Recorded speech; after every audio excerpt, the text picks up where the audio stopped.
ക്രൂശിങ്കിലേക്ക് നോക്കുക എന്ന ധ്യാന പരമ്പരയിലെ ഇന്നത്തെ ധ്യാനം 2 കൊരിന്ത്യർ 4-ാം അധ്യായം 17-18 വാക്യങ്ങൾ.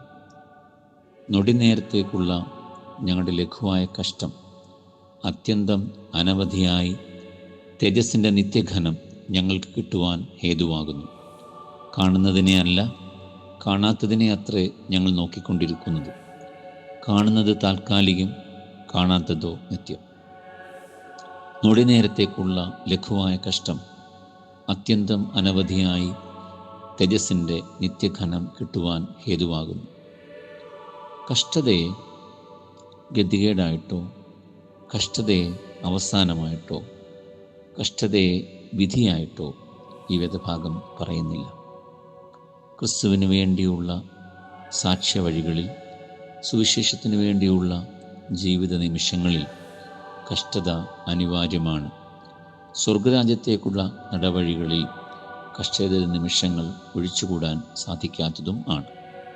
എങ്കിലും ആ കഷ്ടതയെ ലഘുവായ കഷ്ടതയെന്നും നൊടിനേരത്തേക്കുള്ള കഷ്ടതയെന്നും ചിന്തിക്കുന്നു. കാരണം നിത്യതയുമായുള്ള ബന്ധത്തിലാണ് ജീവിതത്തെ പൗലോസ്ലീഹ നോക്കിക്കാണുന്നത്.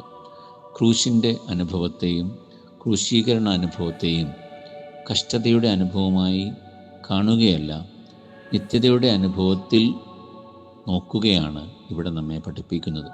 അതുകൊണ്ട് തന്നെ കാണുന്ന താൽക്കാലികമായ അല്പനേരത്തേക്കുള്ള കഷ്ടതയെ ആത്യന്തികമായി പറയുവാനല്ല, ദൈവം ഒരുക്കിയിരിക്കുന്ന തേജസ്സിൻ്റെ നിത്യഘനത്തെ നോക്കി ബലപ്പെടുവാൻ, പ്രത്യാശിക്കുവാൻ ഇടയാകുന്നു.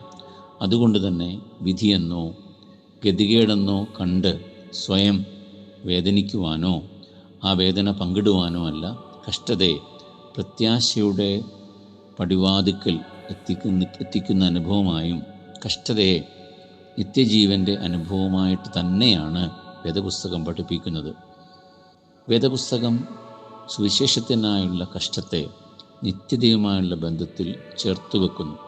സുവിശേഷത്തിന് വേണ്ടിയുള്ള കഷ്ടത്തെ തേജസ്സുമായി ചേർത്ത് വെക്കുന്നു. ജീവിത വഴികളിൽ, സാക്ഷ്യത്തിൻ്റെ വഴികളിൽ ഉണ്ടാകുന്ന കഷ്ടാനുഭവങ്ങൾ ആത്യന്തികം അല്ല, അത് തേജസ്സിൻ്റെ മുന്നൊരുക്കം തന്നെയാണ് എന്ന് ഉറയ്ക്കുവാനും, കഷ്ടതയ്ക്കപ്പുറത്തുള്ള പ്രത്യാശയിൽ നോക്കി കഷ്ടാനുഭവങ്ങളിൽ ധൈര്യം പ്രാപിപ്പാനും, ദൈവത്തിൻ്റെ നിത്യതയിൽ, ദൈവത്തിൻ്റെ കരുതലിൽ, ദൈവത്തിൻ്റെ തേജസ്സിൽ ആശ്രയിപ്പാനും ഈ ഭാഗം നമ്മെ ധൈര്യപ്പെടുത്തുന്നു. അതുകൊണ്ട് അധൈര്യപ്പെടാതെ പുറമേയുള്ള മനുഷ്യൻ ക്ഷയിക്കുന്നുവെങ്കിലും ആത്മീക മനുഷ്യൻ നിരന്തരം പുതുക്കം പ്രാപിപ്പാൻ ഈ ദർശനം, ഈ ചിന്ത മുഖാന്തരവുമായി തീരുന്നു. ആമേൻ.